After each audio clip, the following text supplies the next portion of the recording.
வணக்கம். ஒரு சிலருக்கு வாழ்க்கையில் எல்லா விஷயங்களும் இருக்கும். அவங்க லைஃப்பில் குடும்பம், ஆரோக்கியம், செல்வம், ஆன்மீகம் அப்படிங்கிற எல்லா விஷயமும் அவங்களுக்கு கிடச்சி அவங்க கடைசியில் ஜீவன் முக்தராவாங்க. இல்லை கடைசியில் அவங்க இறைவனடி போய் சேருவாங்க. ஒரு சிலருக்கு அது ரொம்ப எட்டாக்கனியாக இருக்கும். வாழ்க்கை ஃபுல்லாக கஷ்டப்படணும், நிறைய பிரச்சனைகள், வேதனைகள், சோதனைகள் இந்த மாதிரி நிறைய இருக்கும். அதுக்கப்புறம் அவங்க முக்தி அடைவாங்க. இந்த மாதிரி எல்லாம் எதனால் அப்படி ஆகுது அப்படிங்கிற ஒரு விஷயத்தை பற்றி விவாதிச்சுட்ருக்கும்போது ஒரு நாள் ஜனக மகாராஜா கிட்ட ஒருத்தர் கேட்குறாரு, நீங்கள் எல்லா விதமான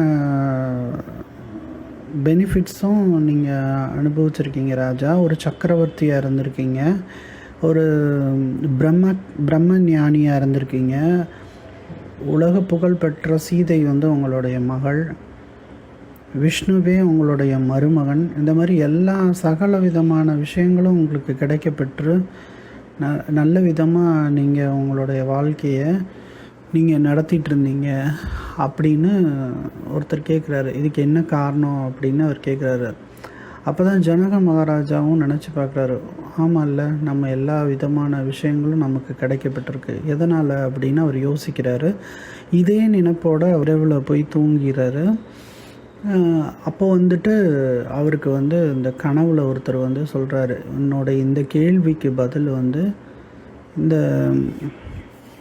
மேற்கு பக்கம் ஒரு மலை இருக்குது, இந்த மலைக்கிட்ட போனேன் அப்படின்னா அங்கே ஒருத்தர் இலைய உணவாக சாப்பிட்டுட்ருப்பார், ஒரு யோகி.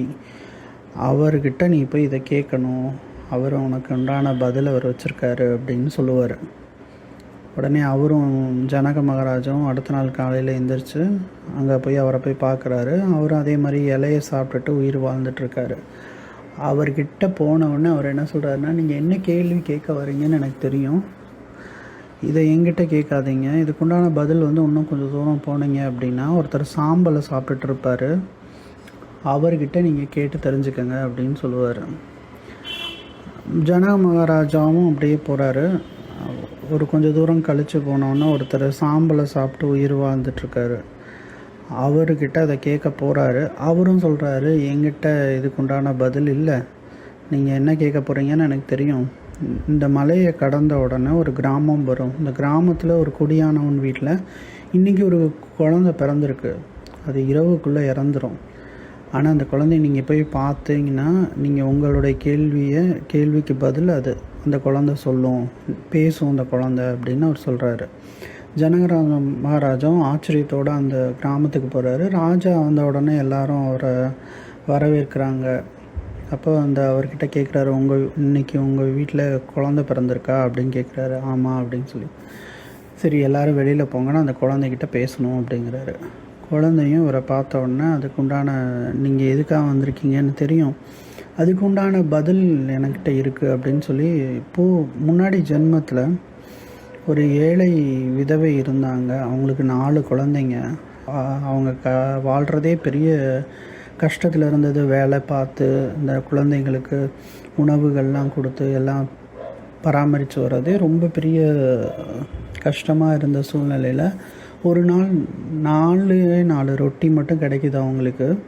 அந்த 4 ரொட்டியும் தன்னுடைய 4 குழந்தைகளுக்கு கொடுத்துடலான்னு சொல்லிவிட்டு அவங்க எடுத்துகிட்டு கொடுக்குறாங்க. சாப்பிட்ற நேரத்தில் ஒரு வயதானவர் வீட்டு வாசலில் நின்று, எனக்கு எதாவது சாப்பிட்றதுக்கு கிடைக்குமா அப்படின்னு கேட்குறாரு. அப்போ அந்த அம்மா முதல் குழந்தைய பார்க்குறாங்க. அந்த பையன் சொல்கிறான், இதை இவருக்கு கொடுத்துட்டு நான் என்ன மரத்தில் இருக்க இலத்தலையவா சாப்பிட்றது அப்படின்னு சொல்கிறான். 2வது குழந்தைய பார்க்குறாங்க. அந்த பையன் சொல்கிறான், இதை இவருக்கு கொடுத்துட்டு நான் என்ன வெளியில் கிடக்கிற சாம்பல், அடுப்பில் கிடக்கிற சாம்பலை எடுத்து சாப்பிட முடியும் அப்படிங்கிறான். 3வது அதோட கொஞ்சம் சின்ன வயசு, அந்த குழந்தைகிட்ட கேட்கும்போது அது சொல்லுது, இது சாப்பிட்லைன்னா நான் செத்துருவேன், ஏன்னா என்னோடய பசி அவ்வளோ தூரம் இருக்குது அப்படின்னு சொல்லுது. 4வது கேட்குறதுக்கு முன்னாடியே அந்த குழந்த அந்த அந்த ரொட்டி துண்டை அம்மா கையில் கொடுத்து, அவர்கிட்ட கொடுத்துருங்க பரவாயில்ல, எனக்கு பசித்தாலும் பரவாயில்ல அப்படின்னு சொல்லிட்டாங்க. இங்கே 3 பேரை நீங்கள் பார்த்துருப்பீங்க மகாராஜா. அந்த 3 பேரில் முதல் இலையை சாப்பிட்றவர் அவர் தான். 2வது சாம்பலை சாப்பிட்டவரை நீங்கள் பார்த்துருப்பீங்க. 3வது நான் இன்னும் கொஞ்ச நேரத்தில் இறந்து போயிடுவேன். 4வது நீங்கள் தான். நீங்கள் செஞ்ச பலன், உங்களுடைய பலன் இந்த பிறவியில் நீங்கள் இப்படி எல்லா விதமான நலன்களும் பெற மாதிரி உங்களுடைய கர்மா அமைஞ்சிருக்கு. இதுதான் உங்களுடைய கேள்விக்கு உண்டான பதில் அப்படின்னு ஜனக மகாராஜா கிட்ட அந்த குழந்தை சொல்லுது. ஆமாம், நம்ம என்ன செய்கிறோமோ அதை கண்டிப்பாக நம்ம அந்த பிறவியிலையோ இல்லை அடுத்த பிறவியிலையோ நம்ம அனுபவிக்க வேண்டி வரும். அது நல்ல விஷயமாகவும் இருக்கலாம், கெட்ட விஷயங்களாக இருக்கலாம், எப்படி வேணாலும் இருக்கலாம். அது பூர்வ புண்ணியத்தோட பலன், கர்மா. அது ஜனக மகாராஜா தெரிஞ்சுக்கிட்டாரு. உங்களால் இந்த விஷயத்தை நானும் தெரிஞ்சுக்கிட்டேன். இந்த நாள் இனிய நாளாக இருக்கட்டும். நன்றி.